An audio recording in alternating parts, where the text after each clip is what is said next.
Anisah binti Qasim وصورهم وفروعهم والمنتسبين إليهم أجمعين اللهم اجعلهم فداء لهم من النار وفتاة لهم من النار وعفوا لهم من النار وسترا لهم من النار وحجابا لهم من النار ونجاة لهم من النار اللهم اغفر لهم وارحمهم وعافهم واعف عنهم ثم إلى أرواح والدينا ووالديكم وأمواتنا وأمواتكم وأموات المسلمين عامة خصوصا إلى من لا زائر له ولا ذاكر له اللهم جميعا برحمة والرضوان وأسكننا وإياه فسيح الجنان يا حنان يا منان يا من إذا سئل أعطى وإذا استعين أعان اللهم اجبر انكسارنا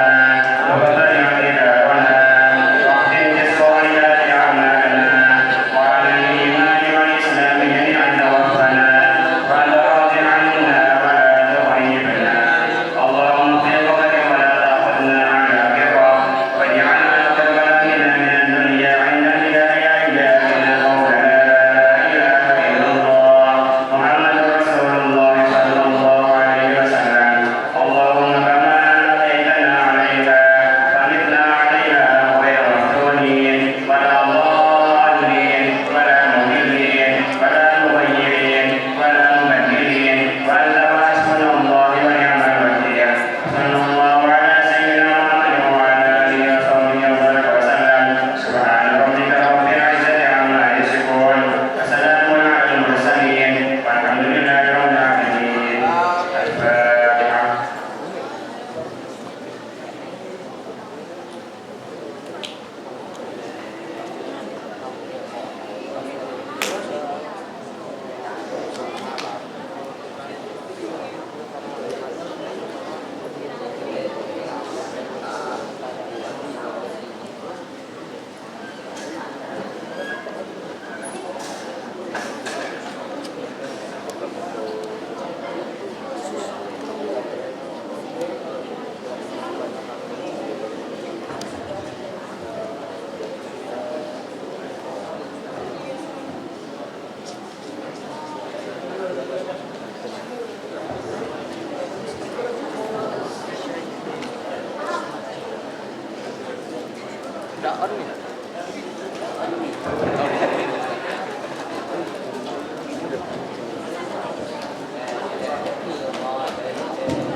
Ada satu dan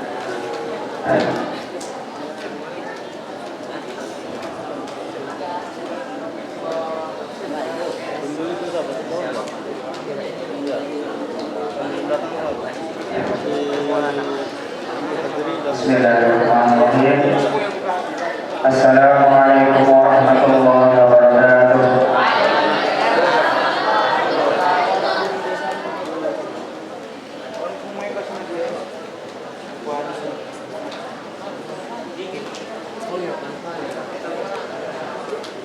Alhamdulillahil mannan bitawli wal fadli wal ihsan alladzi hadana lil iman wa faddala dinana ala sa'iril adyan wa manna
aspek anugerah atau keutamaan membaca Al-Quran dan mengkaji Al-Quran. Kemarin kita sampai pada hadis dari Abu Sa'id Al-Khudri radhiyallahu anhu dari Nabi Muhammad sallallahu alaihi wasallam. Beliau bersabda, Allah Subhanahu wa taala berfirman, barang siapa yang disibukkan oleh Al-Quran dan berzikir padaku dan meminta padaku, maka aku akan memberinya sesuatu yang paling utama yang aku berikan kepada orang-orang yang meminta.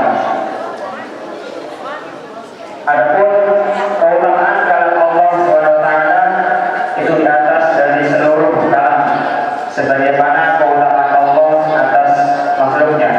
Hadis riwayat At-Tirmidzi.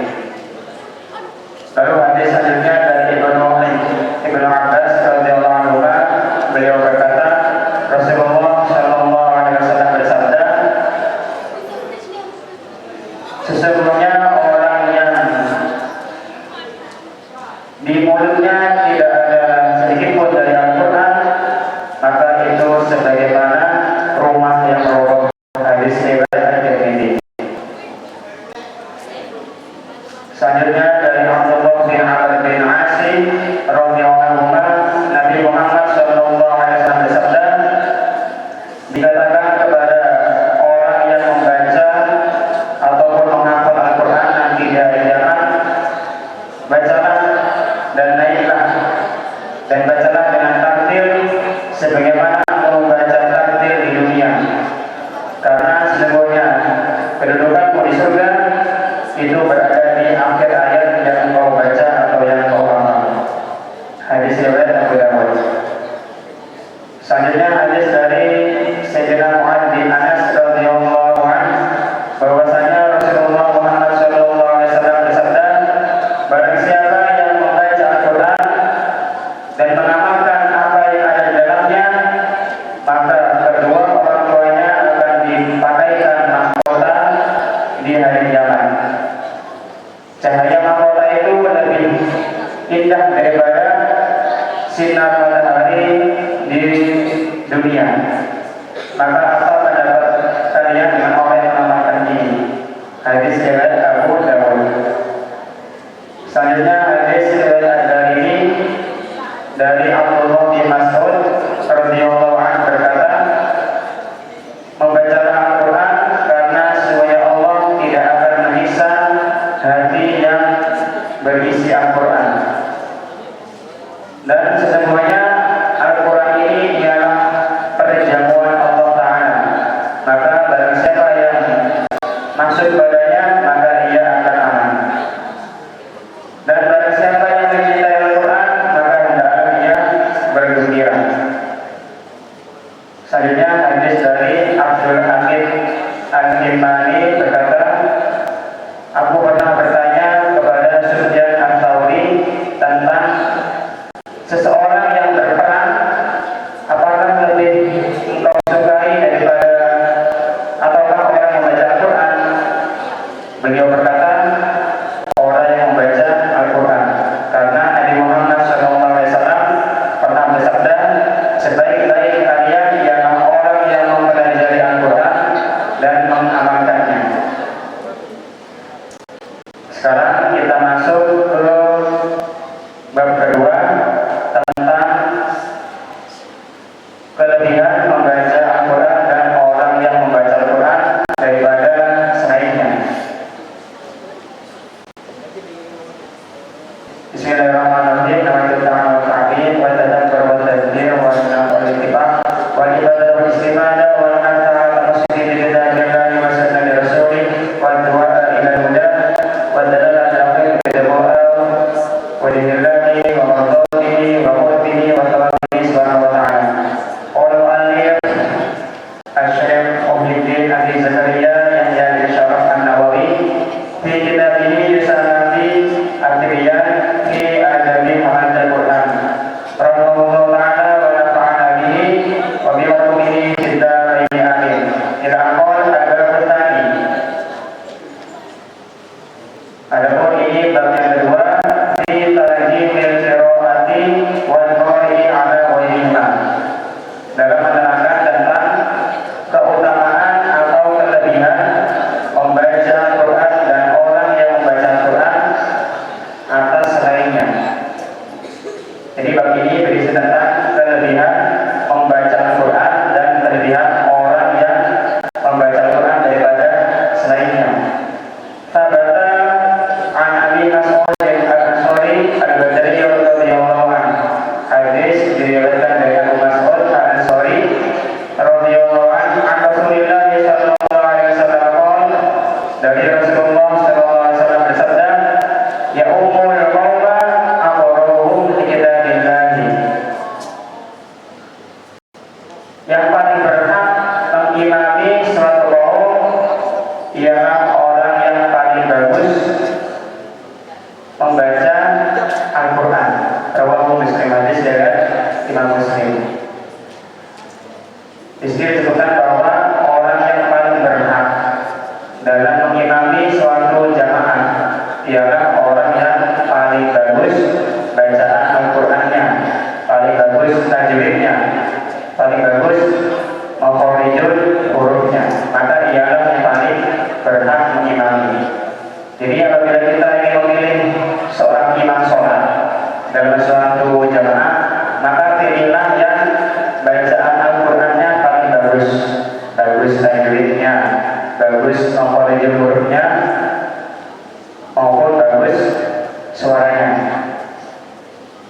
Apabila fa'ikanu, ini kelanjutan dari hadis tersebut. Maksud dari yang paling bagus bacaan Al-Qurannya ialah yang paling memahami Al-Quran, memahami tajwidnya, memahami kandungan artinya. Wa aktsaruhum qira'atan li'anna Al-Qur'ana kitabullahi fihi huda wa nur. Dan yang paling banyak membaca Al-Quran, yang paling banyak hafalannya, Al-Quran paling banyak, karena Al-Quran ialah kitab Allah yang terdapatkan petunjuk dan cahaya. Fa'idhamu fil qira'ati sawa'an fa'a'lamu bisunnah.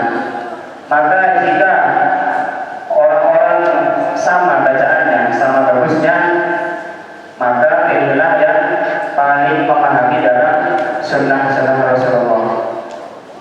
Nah, jika tadi pilihan pertamanya ialah kita memilih yang paling bagus bacaan Al-Qurannya. Jika semuanya bagus baca Al-Qurannya, maka pilihlah yang paling memahami tentang sunnah Rasulullah. Lalu tingkatan yang ketiga, fa'ikamu fi sunnati sawa'an fa'aqaddamuhu hijratan. Maka pilihlah yang paling dahulu hijrah. Nah, paling dahulu hijrah karena zaman dulu ada kaum muhajirin dan ansor. Muhajirin adalah golongan orang-orang yang hijrah dari Makkah ke Madinah. Maka dari hadis ini, jika semuanya bagus baca Al-Qurannya dan sama-sama mengerti sunnah Nabi, maka dipilih yang lebih dulu melakukan hijrah. Otomatis pasti itu orang muhajirin dari Makkah. Fa'ikalu fil hijrati sawa'an fa'akbaruhum sinnan. Maka jika mereka sama-sama hijrah, maka pilihlah yang paling besar umurnya. Jadi imam dipilih yang paling tua. Jadi urutan dalam memilih imam. Jadi yang pertama, kalau memilih imam sholat, pilihlah yang paling bagus bacaan Qurannya. Lalu yang kedua, bila sama-sama bagus, maka pilihlah yang paling mengerti tentang sunnah Rasulullah. Yang ketiga, apabila sama-sama bagus bacaan Qurannya dan sama-sama mengerti sunnah Rasulullah, pilihlah yang lebih dulu hijrah. Yang keempat, apabila sama-sama bagus bacaan Qurannya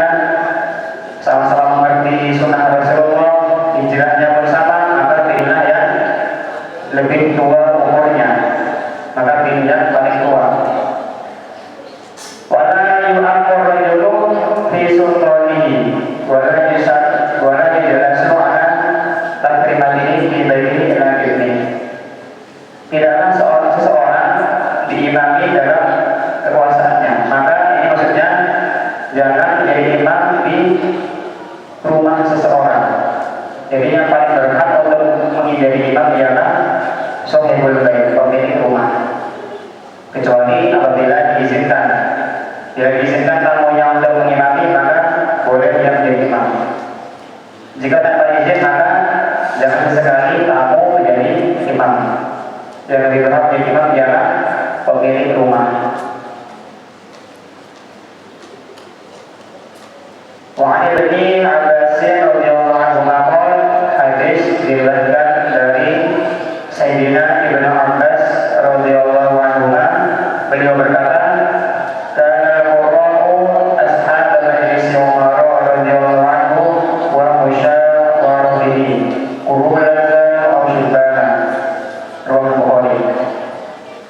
Sayyidina Ibnu Abbas berkata, ada sekelompok para ahli membaca Al-Quran. Mereka adalah orang-orang yang selalu mengikuti majelisnya Sayyidina Umar bin Khattab. Jadi sering-seringnya mengikuti majelis Sayyidina Umar sampai-sampai dinamakan ashab, pemilik atau pengikut. Selalu mengikuti majelisnya Sayyidina Umar bin Khattab dan musyawarahnya, baik yang dewasa maupun yang remaja, yang tua maupun yang muda. Hadis riwayat Al-Bukhari.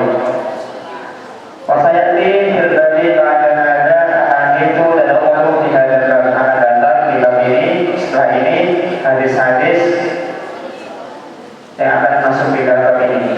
Wa'alam ketahuilah anna madhabal muqtaro alladhi 'alaihi man yu'tamadu 'alaihi min ulama.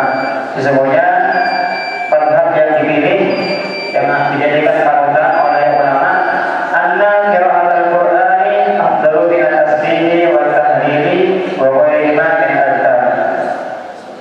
Sesungguhnya membaca Al-Quran itu lebih utama daripada tasbih, tahlil dan lain-lain dari zikir-zikir. Waqad tadawwarat al-adillatu 'ala dzalik, dan benar-benar telah nampak dari dalilnya. Jadi membaca Al-Quran itu lebih utama daripada membaca zikir-zikir yang lain seperti tasbih, membaca subhanallah, dan membaca tahlil la ilaha illallah.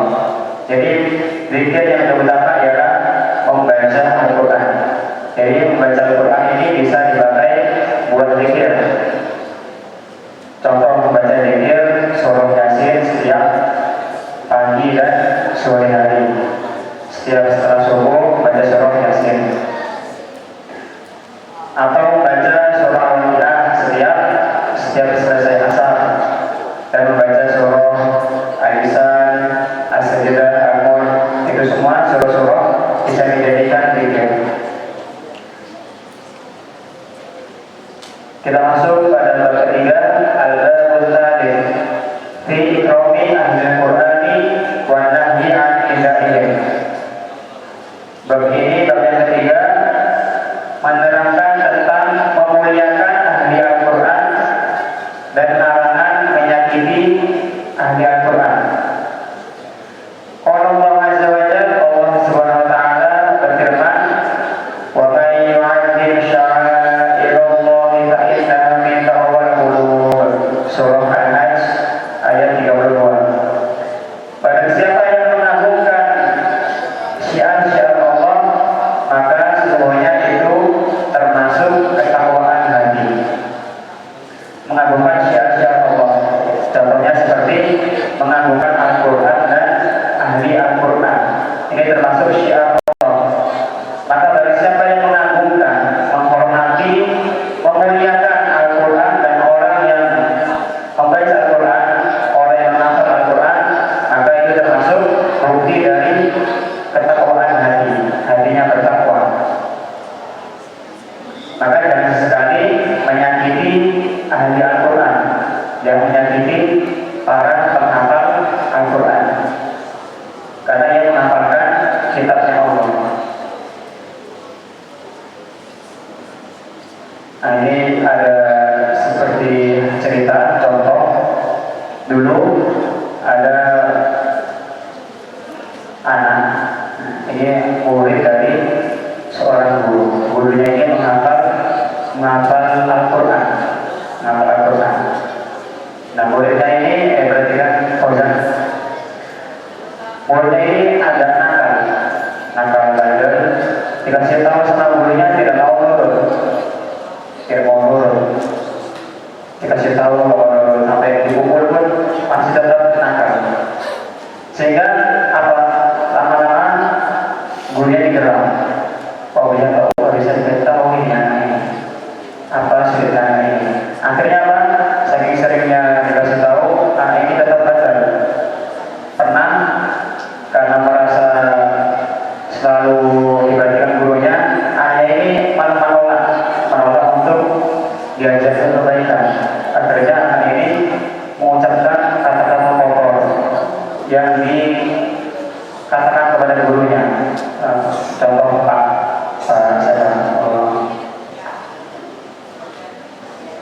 Abdullah, contoh Pak Abdullah ini apa? Atau bangsa atau kepala atau kata-kata yang jelek menghina gurunya.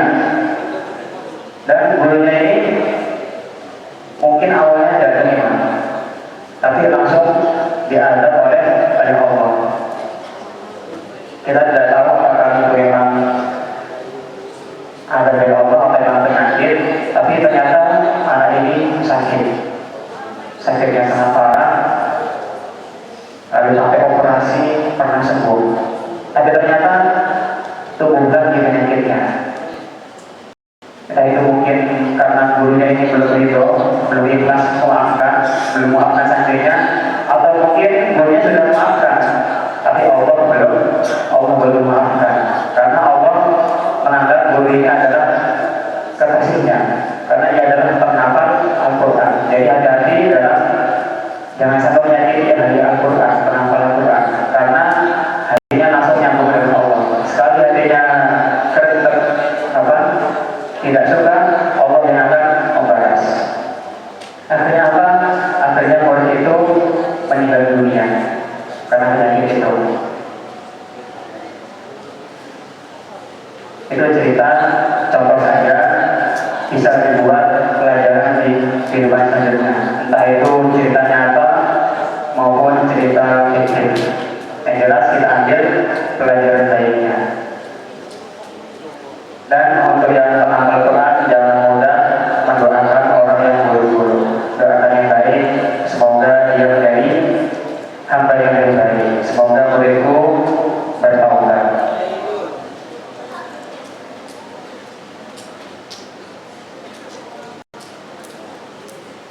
Qala ta'ala, Allah SWT berfirman, "Wa may yu'azzim hurumatillahi fa huwa khairun lahu 'inda rabbih." Quran surah Al-Hajj ayat 30. Barang siapa yang mengagungkan hal-hal yang terhormat di sisi Allah, maka itu lebih baik baginya di sisi Tuhannya.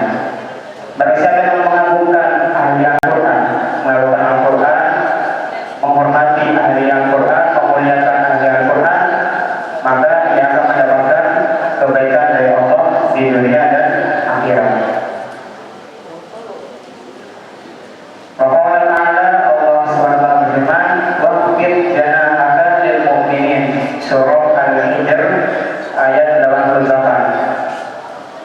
Rendahkanlah, tundukkanlah sayapmu kepada orang-orang yang beriman.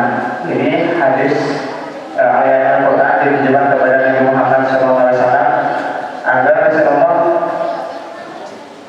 rendah hati, kasih sayang kepada orang-orang yang beriman. Sebagaimana di ayat yang lain yang sering kita baca, "Laqad ja'akum rasulun min anfusikum azizun 'alaihi ma 'anittum harisun 'alaikum bil mu'minina rahimur rahim." Laqad ja'akum rasulun, benar-benar telah datang seorang rasul min anfusikum, dari golongan kalian sendiri, yaitu dari golongan Arab, dari kaum Quraisy, yaitu Nabi Muhammad Shallallahu Alaihi Wasallam. Laqad ja'akum rasulun min anfusikum azizun 'alaihi ma 'anittum. Dia merasa berat atas apa yang menimpa kalian.